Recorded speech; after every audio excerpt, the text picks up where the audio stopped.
Hey there, brother. This is Steve with Good Guys to Great Men.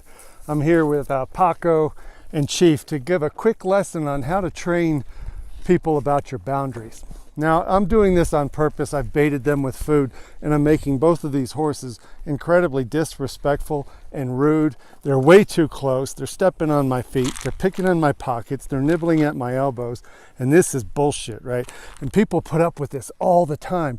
A lot of people never have boundaries for anything, and they're afraid to defend them because they're afraid of hurting people's feelings or afraid of looking like a jerk.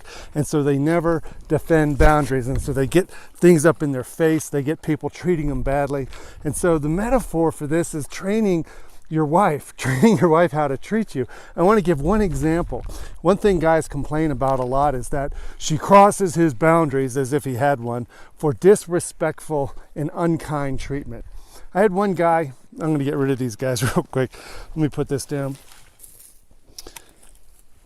Later, I'll talk about the horses and how to use them for teaching yourself.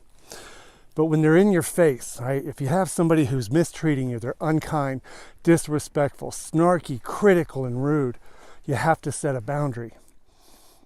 I had one guy whose wife spent an entire year trying to train her to stop criticizing him in front of the children. Oh, look at daddy, isn't he stupid? Why do you always do that? That's so dumb. I can't believe you did that. Look, kids, isn't daddy dumb? Right? She's commenting all the time. And he couldn't take it. He kept saying, I need to get a divorce. This is unbelievable. Her grandmother does it. Her mother does it to her dad. She does it to me. I'm going to ask him to leave. I'm just going to ask him to go away. And what he did, all he did was complain to me about it the whole time we were coaching. And I told him that you're going to have to spend as long as it takes to consistently defend the boundary for critical treatment. So what he had to do is get very, very clear and deliberate about what the boundary was. And so he decided he was going to make it a non-negotiable boundary that when she became rude and disrespectful and specifically very toxically critical of him in front of the children, that he would stand up to it. But the old way he stood up to it was to yell and scream and fight and argue and whine and cry and lash back and criticize her back. That doesn't work with horses. It doesn't work with people. And so what I said, what I want you to do, and I don't care how long it takes, is every single time, let me see if I can show you, if every single time she comes in and she wants to get mean or snarky or critical and starts getting close, I want you to go, you know what, that right there is something that's not working for me. That right there is unacceptable. That right there is destructive. It's unhealthy. It doesn't make me feel good, and it's bad for our marriage. So that right there, I need you to stop that. Hey kids, let's go. Change the subject. I didn't want him to get into an argument. I did want him to ask him, why do you do that? How come you do that? How could you always do this in front of the kids? How could you make me look so bad?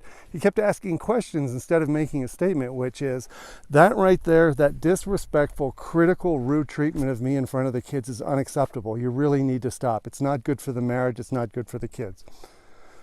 And after about 3 months, he goes, well, nothing's changed. She hasn't changed at all. She just keeps doing it. I said, keep doing it.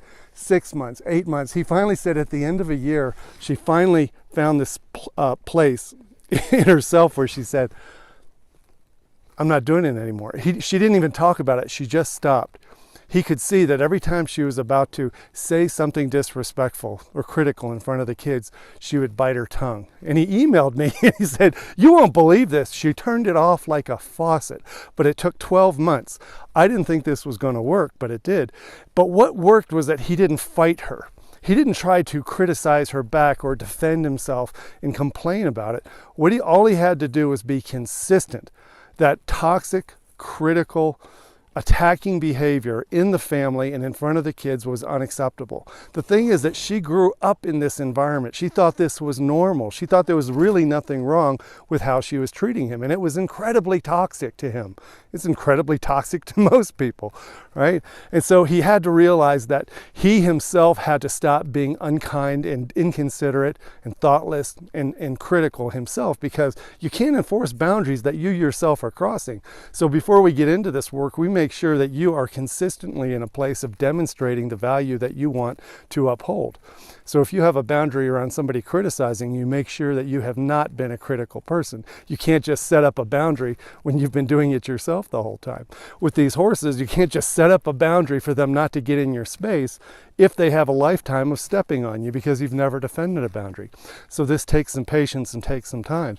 This is what we work at the horse ranch retreats. We're going to be at the Sylvandale Guest Ranch, and we do this for 4 days. We talk about boundaries. We talk about how to lead, how to be more attractive, how to connect, how to bond, but also how to stand up for yourself with confidence and maturity in a grounded, calm way that people can respect you back. We train other people and we train horses how to treat us. It's up to us to define the boundaries and to calmly defend them. We'd love to have you come to the retreat because it's one of the most amazing experiences. But I'd love for you to look at the page down in the description and take a look at all the things we do, and the pictures are amazing. So anyway, I hope that helps. If you want to train somebody how to not criticize you, you're going to have to stand up right into it with a grin on your face and go, hey, that right there, that isn't working for me. It's not working for you. It's not working for us. I need you to stop that. We can do better. Try that on for size this weekend. Take a look down below for the link to the ranch retreat, and we'll see you next weekend. Take care. Bye-bye.